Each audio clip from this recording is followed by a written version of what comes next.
Welcome back to another episode of I Like Where This Is Going.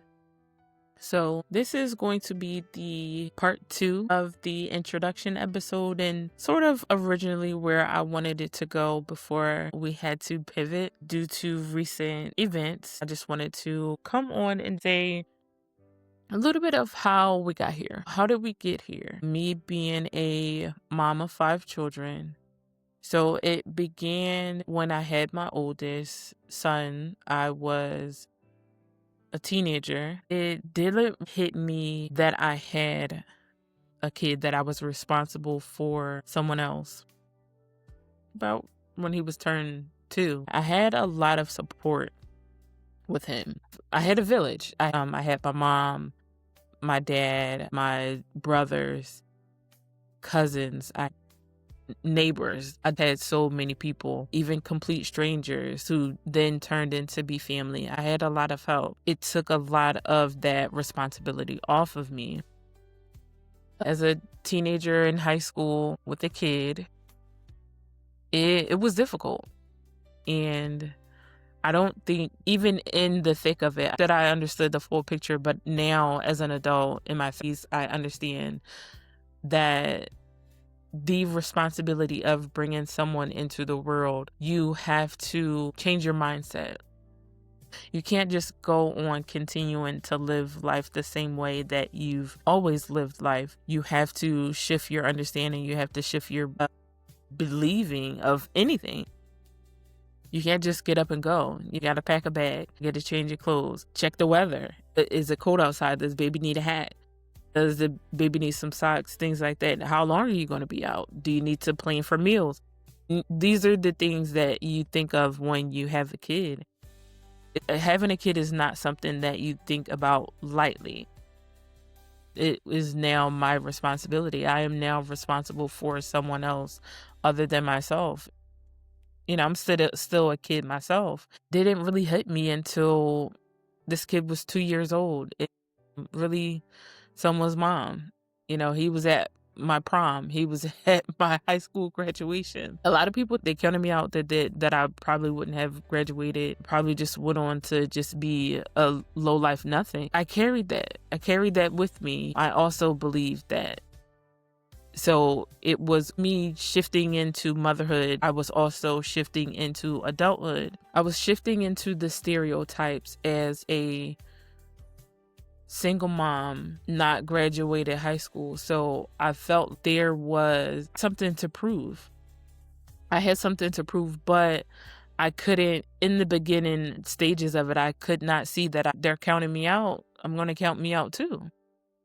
I'm fighting a losing battle. These statistics are already set up for me to fail. Being raised in a single parent household, not having my father in the home. The system is built for us to live in poverty, for us to be on welfare, for us to not even have barely even a high school education. And here I was, a teenager in high school, not yet graduating high school, now falling into that stereotype. And I wore it like a badge of honor. I don't know why. It was just like, if I'm going to do something, I'm going to do it 100%. So I was the typical stereotype, single mom just walking around with the kid. Well, he was always dressed nice. He always looked nice, always well kept, but he had a village. I really feel like if I did not have that village, where would we be? If I did not have those people to come in and intervene, never had to pay for childcare, never had to pay for diapers. I never had to worry about where our next meal going to come from. I had that privilege to have those people be there to help me. I see that the people who were growing up with me, who also had children, I see the difference in how I was able to bring my kid up and how they were able to bring their kids up that didn't have that same support system, that didn't have that same village. And the difference is night and day. They struggled a lot. And not to say that I didn't also struggle, because it wasn't like we were rich, but my parents were in a place to where they were able to help.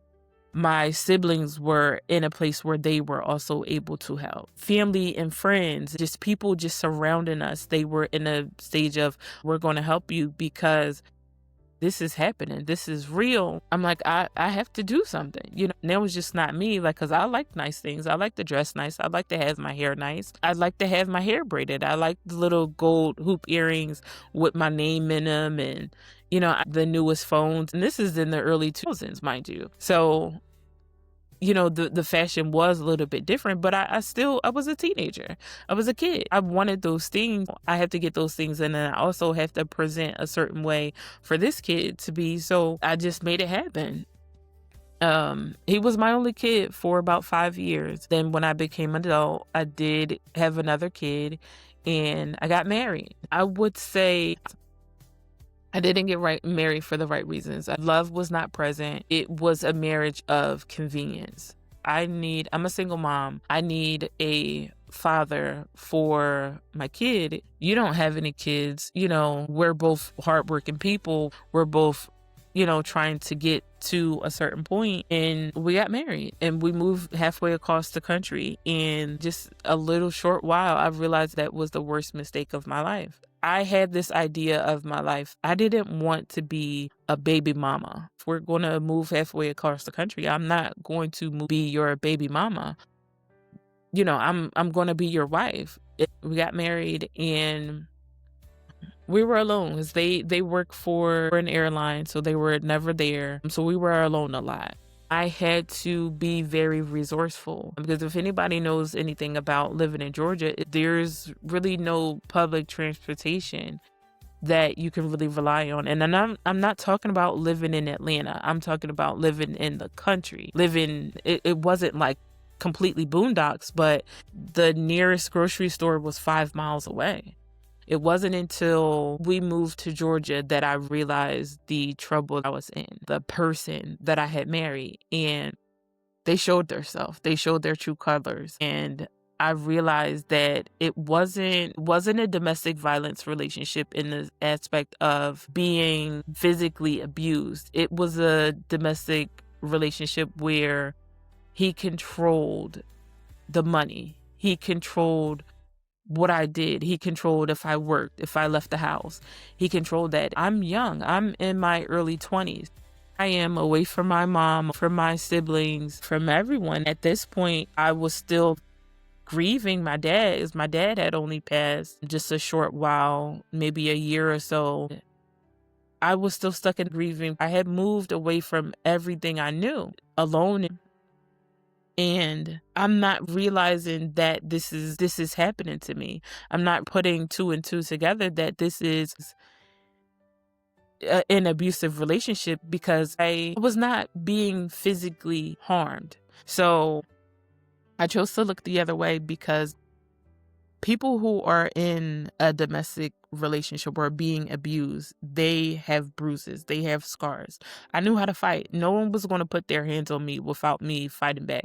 I knew how to fight. But like I remember getting a job as a housekeeper for a major hotel chain. I went through a temp agency. I did the interview. They gave me my uniforms. I was to start the next day. He convinced me to call the lady and tell the lady that I would not be starting, that I was going to drop my uniforms off. He said that me working outside of the home was going to cost us more money than I would earn. At the time, I believe that was true. Here, I'm a stay-at-home mom, and he's controlling the money.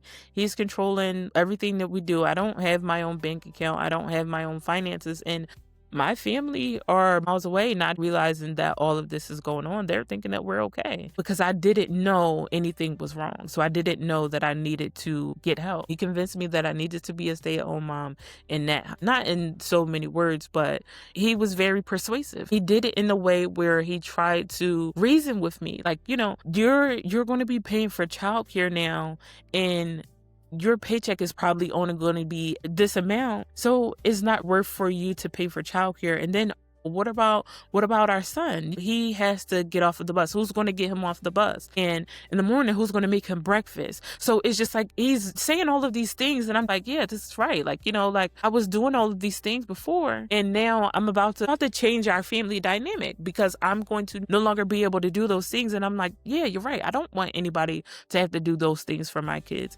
because again, that was something that I hold near and dear to me, being able to be there for my now 2 children. And my daughter at the time, she was only 1, and my son, he was probably about 6, getting ready to be 7. They were young. They were very young. So he convinced me to call this lady. And when I called and let her know that I would not be starting, she was upset with me. And I couldn't understand why she was upset with me. But she said, do you know that you didn't have any experience in housekeeping? But I saw something in you. I vouch for you. And for you to call me the day before you're supposed to start working and say that you're not going to come to work, she's like, I will make sure that you never work in the hotel industry in the whole Georgia. You will never be able to get a job in Georgia because I really put my neck out on the line for you. That kind of like made me think like, wait a minute, why?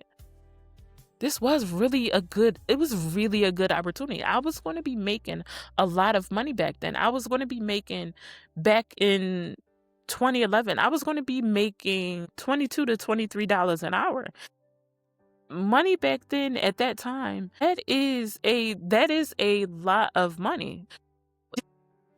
Throwing that away, it's even still in that, I did not even think of how dire the situation I was in, even when he convinced me to turn down that job. So he drove me that same day to drop off those uniforms. And, I even tried to talk to the lady and she wouldn't even look at me. So I dropped those uniforms on. And that was probably the first thing that I realized that I was probably in danger, and that this situation, other people could start to see it, but I just couldn't see it. I ended up finding some people from a local church. When I moved there, someone from my church that I lived at before I moved, where my family is from, they told me this person is also out there not too far from you. Give them a call. So I did. She was the sweetest person. She took me in like we were sisters. She was a lot older than me. I was probably old enough to be her daughter, but she treated me like a sister. And she really looked out for me and helped me a lot in that time. And she, made sure that we got off the church because I at the time I didn't have a driver's license. I relied a lot on him. I could not really go anywhere if it wasn't with him. We're in Georgia in the middle of nowhere, and I have no car. I have no money. We were in that apartment when he wasn't there. He would be gone for days at a time, sometimes even weeks. And it was not until a lot later on down the line that I realized that some of those times he was supposedly at work, he was out having an affair.